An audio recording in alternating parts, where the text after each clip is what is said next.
Hello दोस्तों, good evening. Welcome to the career zone YouTube channel. तो दोस्तों, जैसा कि हम जानते हैं कि इस सीरीज़ में हम साइंस के महत्वपूर्ण प्रश्नों को करते हैं जो आने वाले सभी एग्ज़ामों के लिए महत्वपूर्ण होता है। ऐसा नहीं कि सिर्फ रेलवे के एग्ज़ाम के लिए ही महत्वपूर्ण है। आप सभी भी जानते होंगे कि साइंस का जो सिलेबस होता है लगभग सभी एग्ज़ामों में सेम होता है, तो इसलिए उसका क्वेश्चन भी सभी एग्ज़ामों में सेम ही आता है। थोड़ा बहुत इधर उधर होता है और कुछ नहीं होता है। ठीक है दोस्तों, और इस सीरीज़ में हम 20 क्वेश्चन को करते हैं और ये सीरीज़ रोज़ रात 8 बजे आती है। जो भी स्टूडेंट इस चैनल पे नए हैं वो इस चैनल को सब्सक्राइब कर लेंगे और साथ में बेल आइकन को भी दबा लेंगे, जिससे इस चैनल से जुड़ी सारी अपडेट्स आपको मिल जाएगी। और आपको अगर वीडियो पसंद आती है तो वीडियो को लाइक करना ना भूलें और अपने दोस्तों के साथ शेयर भी करें।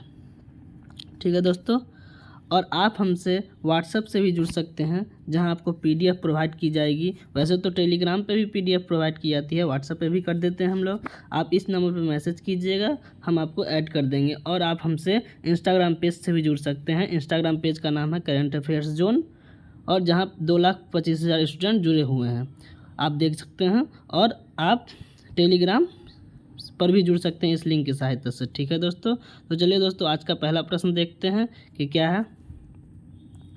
ऑक्सीकरण अभिक्रिया जो गर्मी और प्रकाश पैदा करती है। अब ऑक्सीकरण अभिक्रिया, तो ऑक्सीकरण अभिक्रिया किसको कहते हैं? ऑक्सीकरण अभिक्रिया उसे कहते हैं जिसमें ऑक्सीजन जुड़ता है, जिसमें ऑक्सीजन लेता है, जुड़ता है, उसी को कहते हैं ऑक्सीकरण अभिक्रिया। और हमसे पूछा, इसमें साफ साफ ऑप्शन पढ़िएगा तो साफ साफ पता चल जाएगा कि हमसे पूछा गया है वैसी अभिक्रिया जिसमें गर्मी भी हो और प्रकाश भी उत्पन्न हो।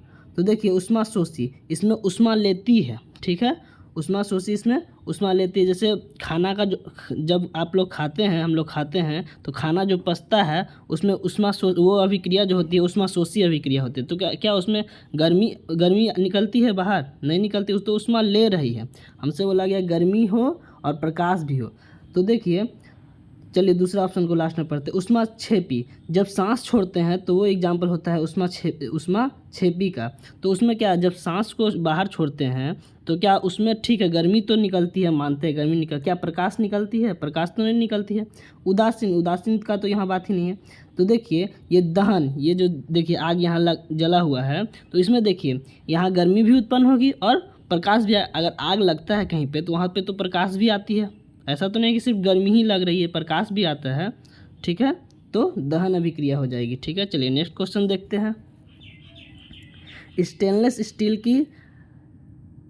स्टेनलेस स्टील किस कारणवश जंगरोधी होता है? अब देखिए, इसमें दो क्वेश्चन पूछा जाता है, एक जंगरोधी क्यों होता है और एक कठोर क्यों होता है। तो हम बता देते हैं आपको कि जंगरोधी क्यों होता है और कठोर क्यों होता है। तो इसका आंसर, तो जंगरोधी जब भी पूछे तो वो क्रोमियम के कारण होता है। किसके कारण होता है? क्रोमियम के कारण होता है। और इसमें जो क्रोमियम का परसेंटेज होता है वह 10.5% होता है। ठीक है, और जब अगर कठोर पूछे, हम यहीं पे लिख देते हैं, अगर कठोर पूछे कि स्टेनलेस स्टील कठोर पूछे कि स्टेनलेस स्टील को कठोर बनाने के लिए उसमें क्या मिलाया जाता है, तब हम कार्बन टिक करेंगे। और कार्बन कितना मिलाया जाता है? तो 1.2%। वैसे तो ऐसे एग्जैक्ट डाटा नहीं लिखा जाता है, 0.5 से 1.5 लिखा जाता है। ऐसे 0.5 से 1.5% कार्बन मिलाया जाता है स्टील को कठोर करने के लिए। और जंगरोधी करने के लिए क्या मिलाया जाता है? क्रोमियम कितना मिलाया जाता है? 10.5%। ठीक है, चलिए नेक्स्ट क्वेश्चन देखते हैं। नाइट्रोजन डाइऑक्साइड का धूम फ्यूम्स, वही धुआं जो होता है, धूम्र डैश रंग में है। अब देखिए, हम 2-3 दिन पहले भी एक क्वेश्चन करवाए थे जहाँ बताए थे नाइट्रोजन डाइऑक्साइड का वैसे तो कलर डायरेक्ट ही अगर मार सकते हैं भूरा रंग का होता है, लेकिन हम एक इक्वेशन से बताते हैं कि जैसे लेड नाइट्रेट के बारे में हम पढ़ाए होंगे आपको। लेड नाइट्रेट को जब गर्म करते हैं, ये गर्म का चिन्ह होता है, तो क्या बनता है? एक बनता है लेड ऑक्साइड, नाइट्रोजन डाइऑक्साइड और ऑक्सीजन बनता है। ठीक है, जब इस इक्वेशन को इक्वल करेंगे तो यहाँ 2 आएगा, यहाँ 2 आएगा और यहाँ 4 आएगा। ठीक है, तो देखिए हम सबका कलर लिख देते हैं। देखिए, ये हो गया लेड नाइट्राइट और ये हो गया नाइट्रोजन डाइऑक्साइड। ये नाइट्रोजन डाइऑक्साइड जो होता है ये ब्राउन कलर का होता है। किस कलर का होता है?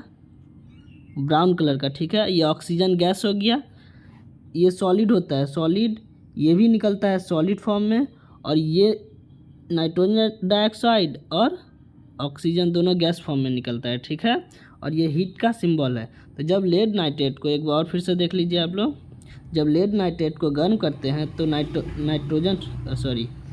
लेड ऑक्साइड और नाइट्रोजन डाइऑक्साइड और ऑक्सीजन गैस निकलती है, ठीक है।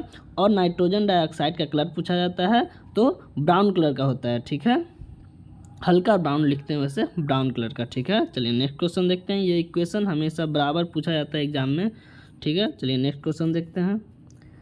आध्यात्मिक गुण बढ़ता है। अब आध्यात्मिक गुण कब बढ़ेगा? तो देखिए, जब पीरियोडिक टेबल का ट्रेंड पढ़ा जाता है तो ट्रेंड्स में क्या होता है, ऐसे होता है पीरियोडिक टेबल। एक रफली डायग्राम बना रहे हैं हम।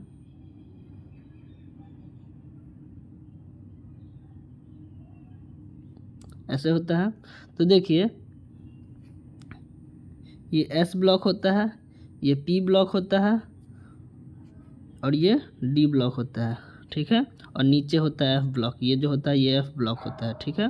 तो देखिए, यहाँ पे होता है धातु, इस साइड जो होता है ये एस ब्लॉक और पी ब्लॉक, ये दोनों ब्लॉक में होता है धातु, ठीक है, धातु। और पी ब्लॉक में होता है धातु भी होता है, इसमें तीनों चीज़ होता है, धातु होता है, यहाँ पे एक जिगजैग लाइन होता है, ऐसे करके जिगजैग लाइन होता है। तो इधर होता है धातु, धातु को मेटल लिखते हैं, इधर होता है अधातु, अधातु, और बीच में होता है उपधातु, उपधातु, ठीक है, उपधातु।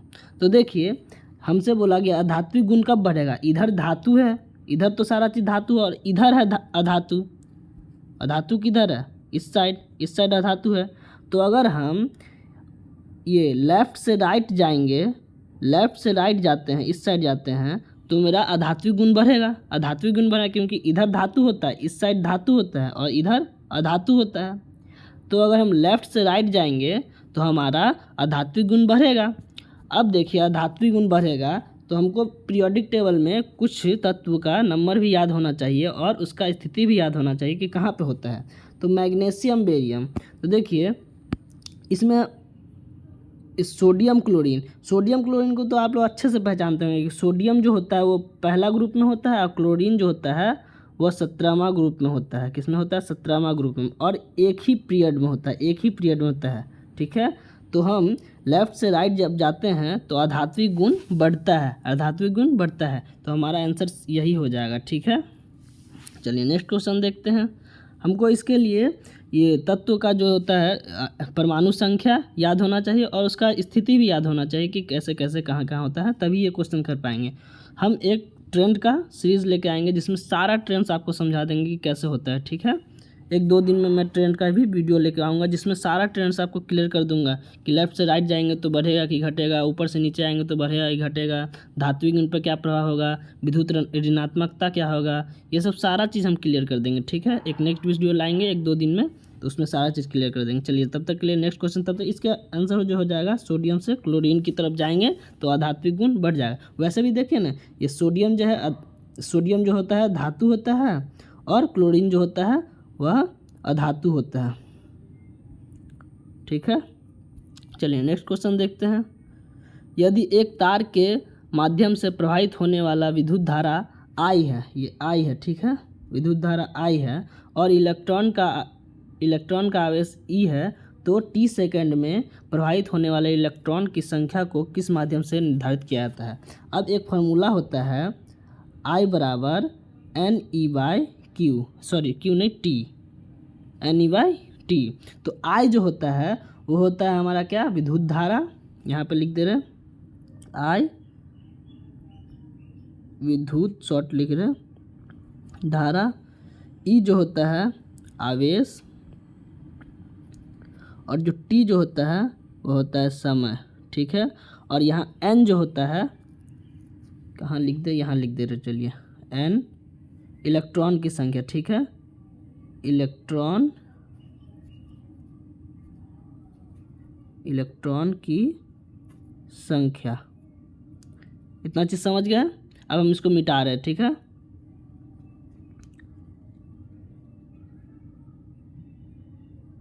चलिए देखिए, तो हमको यहाँ पे इलेक्ट्रॉन की संख्या ही निकालनी है, इलेक्ट्रॉन की संख्या। तो इलेक्ट्रॉन की संख्या n बराबर क्या हो जाएगा, IT/E। यहाँ से निकालेंगे, इसको गुना कर देंगे और IT/E हो जाएगा। तो हमसे यही पूछा गया है कि इलेक्ट्रॉन का संख्या क्या हो जाएगा, तो IT/E। ऑप्शन में IT/E है, सी ऑप्शन में देखिए IT/E है, तो यही आंसर हो जाएगा। ये फार्मूला याद रखिएगा, ये फार्मूला होता है, ठीक है। चलिए नेक्स्ट क्वेश्चन देखते हैं। भोजन के पाचन की प्रक्रिया के दौरान होने वाले ऊर्जा परिवर्तन के प्रकार बताएं।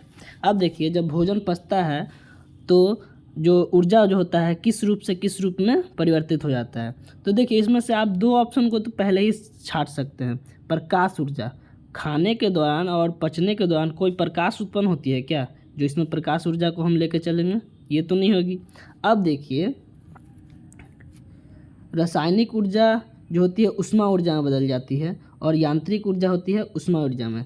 तो यांत्रिक ऊर्जा का तो यहाँ बात नहीं है। रासायनिक ऊर्जा, जब खाना खाते हैं तो उसमें रसायन कुछ होता है, जैसे ग्लूकोज नहीं, वैसे तो कार्बोहाइड्रेट ये सब होता है, उसको फिर टूटने के बाद ग्लूकोज बनता है। तो रासायनिक ऊर्जा जो बनता है और खाना पचने में उष्मा रिलीज होता है, ठीक है, उष्मा ऊर्जा में परिवर्तित हो जाती है, ठीक है। जब खाना पचता है तो उष्मा ऊर्जा में परिवर्तित हो जाती है, ठीक है। तो ये ऑप्शन हमारा सही हो जाएगा। प्रकाश को तो आप पहले ही साइड कर दीजिएगा, ये तो जानते ही होंगे आप। और यांत्रिक ऊर्जा का तो कोई बात ही नहीं है यहाँ पे। तो रासायनिक ऊर्जा जो होता है उष्मा ऊर्जा में परिवर्तित हो जाती है, ठीक है। चलिए नेक्स्ट क्वेश्चन देखते हैं। कभी कभी किसी का आंसर ना आए तो सोचिए कि छाट दे, कैसे करके ऑप्शन को छाट दे, उससे भी आंसर हमारा निकल जाता है, ठीक है। देखिए नेक्स्ट क्वेश्चन देखते हैं। मानव शरीर में कंठ को क्या कहा जाता है, मानव शरीर में जो कंठ होता है उसको क्या कहा जाता है, ये जो कंठ है इसको क्या कहा जाता है, तो उसको बोला जाता है वॉइस बॉक्स। क्या बोला जाता है, वॉइस बॉक्स। इसी से हमारा जो होता है आवाज़ निकलता है, ठीक है, इसी से आवाज़ निकलता है, समझ गए। तो कंठ को क्या बोला जाता है, वॉइस बॉक्स। चलिए नेक्स्ट क्वेश्चन देखते हैं। हम कोशिश किए हैं कि डायग्राम भी लगाए ताकि आप लोगों को पढ़ने में भी थोड़ा अच्छा लगे।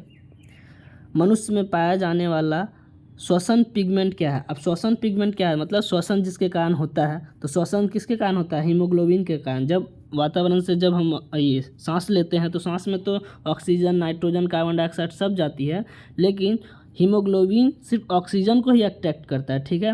वैसे हीमोग्लोबिन को सबसे प्यार बोला जाता है कि कार्बन मोनोऑक्साइड से होता है, उसके बाद कार्बन डाइऑक्साइड से होता है, तब जाके ऑक्सीजन से होता है। मतलब जो चीज़ सबसे अच्छा है उससे कम प्यार होता है। मतलब मान लीजिए कि अगर वातावरण में कार्बन मोनोऑक्साइड हो, कार्बन डाइऑक्साइड हो, ऑक्सीजन भी हो, तो हमारा जो शरीर हीमोग्लोबिन है वो कार्बन मोनोऑक्साइड को पहले लेगा, जिसके कारण आदमी की मौत हो जाती है। क्योंकि कार्बन मोनोऑक्साइड ऑक्सीजन को मतलब आने ही नहीं देगा, मतलब ऑक्सीजन से जुड़ने ही नहीं देगा हीमोग्लोबिन को। सारा हीमोग्लोबिन में कार्बन मोनोऑक्साइड भर जाएगी और हमारा डेथ हो जाएगा। इसीलिए जो सबसे अच्छा होता है उसी से ही कम प्यार होता है हीमोग्लोबिन को, समझ गए।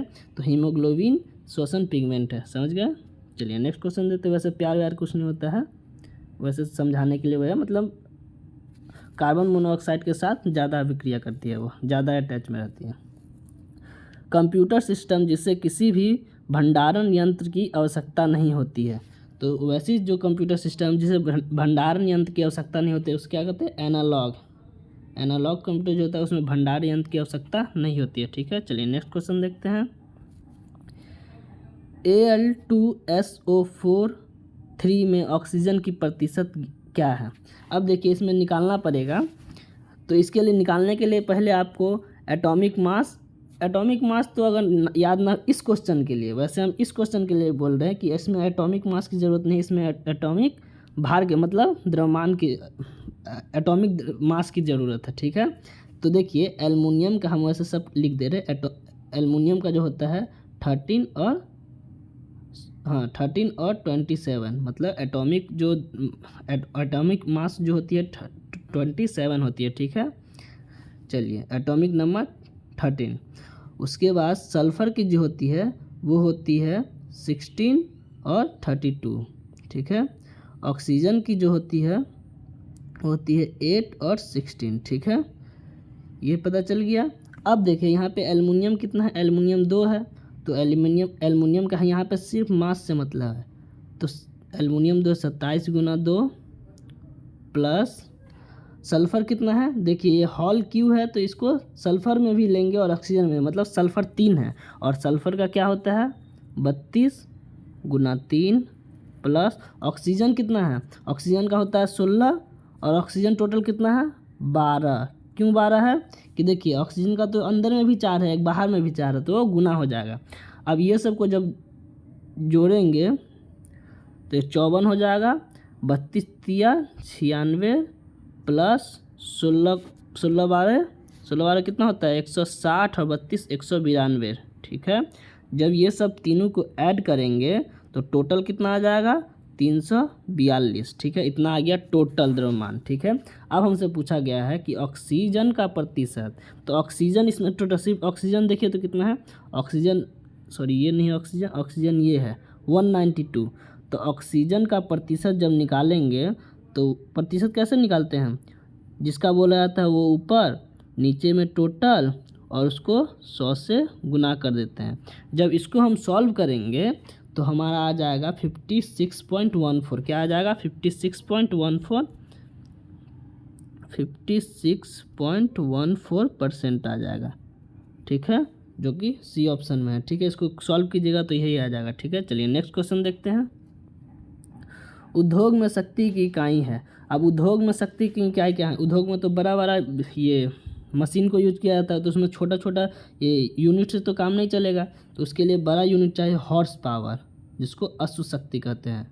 ठीक है, जैसे 1 HP हॉर्स पावर बराबर 746 वाट होता है। ठीक है, समझ गए।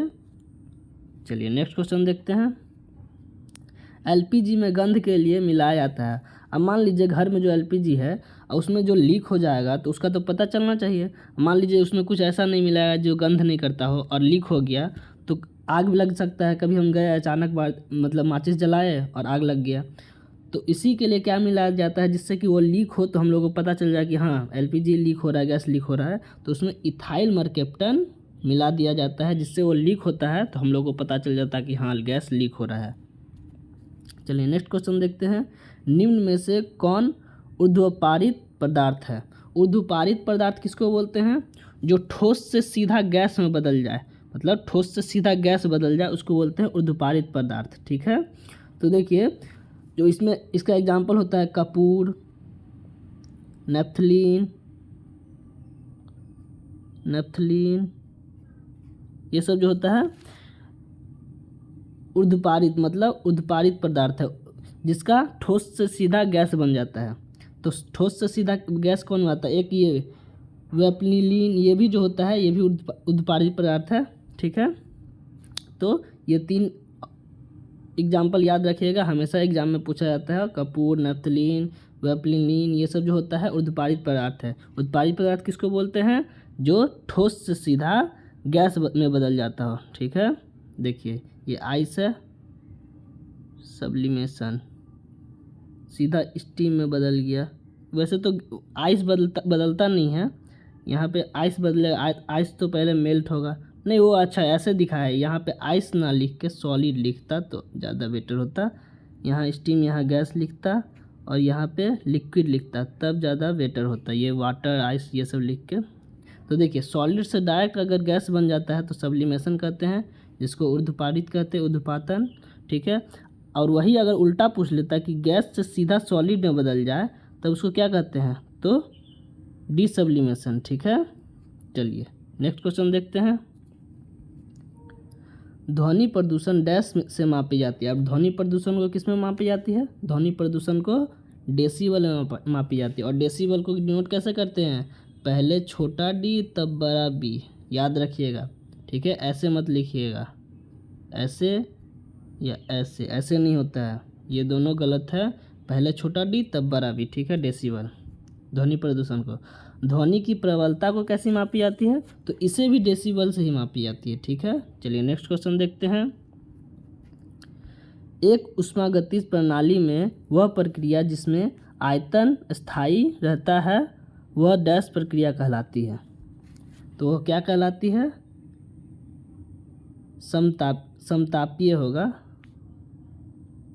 सममितीय समतापीय होता है, ठीक है। सममितीय बराबर समतापीय ही होता है, ठीक है। चलिए नेक्स्ट क्वेश्चन देखते हैं। रदरफोर्ड परमाणु मॉडल में अल्फा कण डैश पर प्रक्षेपित किया था। अब रदरफोर्ड जो थे वो अल्फा कण का किस चीज़ के प्लेट पे बम्बार्ड किए थे, मतलब किस चीज़ का प्लेट पे। तो ये जो प्लेट दिख रहा है आपको, ये गोल्ड का प्लेट है, ठीक है। गोल्ड का प्लेट है, मतलब सोना का प्लेट पे वह अल्फा पार्टिकल से बम्बार्ड किए थे, ठीक है, जिससे उनको न्यूक्लियस मिला था कि बीच में न्यूक्लियस होता है, ठीक है। चलिए नेक्स्ट क्वेश्चन देखते हैं।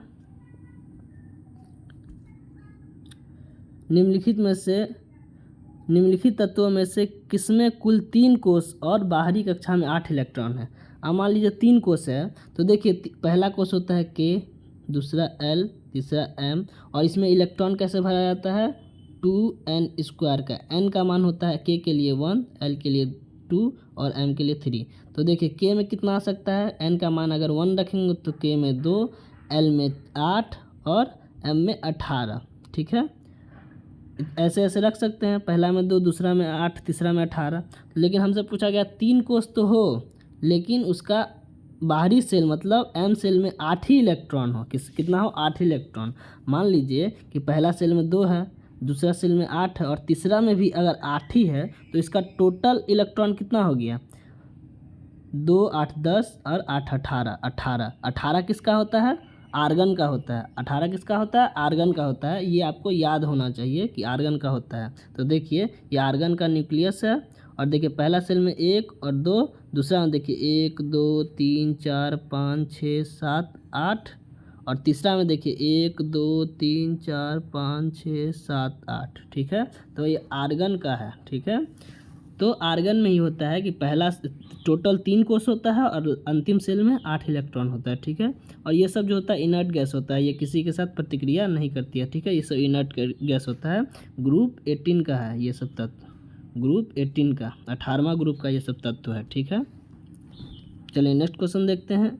हीरे के कार्बन परमाणु के बाहरी कोष में मुक्त इलेक्ट्रॉन होती है। अब हीरा का जो कार्बन होता है उसका बाहरी सेल में कितना इलेक्ट्रॉन होता है, 0 इलेक्ट्रॉन होता है। कितना होता है, 0, 0, ठीक है। ऐसा क्यों होता है, क्योंकि जो होता है ये sp3 हाइब्रिडाइजेशन का होता है। इसका जो होता है sp3 हाइब्रिडाइजेशन होता है, ठीक है। और इसका जो बाहर वाला 4 इलेक्ट्रॉन होता है वो बॉन्ड बना लेता है। इसका बाहर का जो 4 इलेक्ट्रॉन होता है, कार्बन का बाहर का 4 इलेक्ट्रॉन होता है, वो बॉन्ड बना लेता है, जिसके कारण इसके बाहरी कोष में मुक्त इलेक्ट्रॉन 0 होती है, ठीक है। पूछेगा sp3 हाइब्रिडाइजेशन होता है इसका, ठीक है। चलिए नेक्स्ट क्वेश्चन देखते हैं। डैश टूथपेस्ट की सामग्रियों में से एक नहीं है। अब टूथपेस्ट में क्या क्या होता है, फ्लोराइड होता ही है, मैग्नीशियम कार्बोनेट होता है, कैल्शियम कार्बोनेट होता है, लेकिन सोडियम कार्बोनेट नहीं होता है, ठीक है। सोडियम कार्बोनेट का क्या फॉर्मूला है, Na2CO3, जिसको धावन सोडा कहते हैं, ठीक है, धावन सोडा, ठीक है। चलिए इसमें .10H2O लग जाता है, ये धावन सोडा हो जाता है, ठीक है, धावन सोडा। तो इसमें क्या नहीं होता है, सोडियम कार्बोनेट नहीं होता है। तो दोस्तों ये हमारा अंतिम प्रश्न था। अगर आपको वीडियो पसंद आई हो तो वीडियो को लाइक कर दीजिएगा और अपने दोस्तों के साथ शेयर भी कर दीजिएगा दोस्तों। और इस चैनल पर जो भी स्टूडेंट नए हैं वो इस चैनल को सब्सक्राइब कर लीजिएगा और साथ में बेल आइकन को भी दबा दीजिएगा, जिससे इस चैनल से जुड़ी सारी अपडेट्स आपको मिल जाएगी। चलिए दोस्तों तब तक के लिए बाय बाय, फिर मिलते हैं अगले वीडियो में।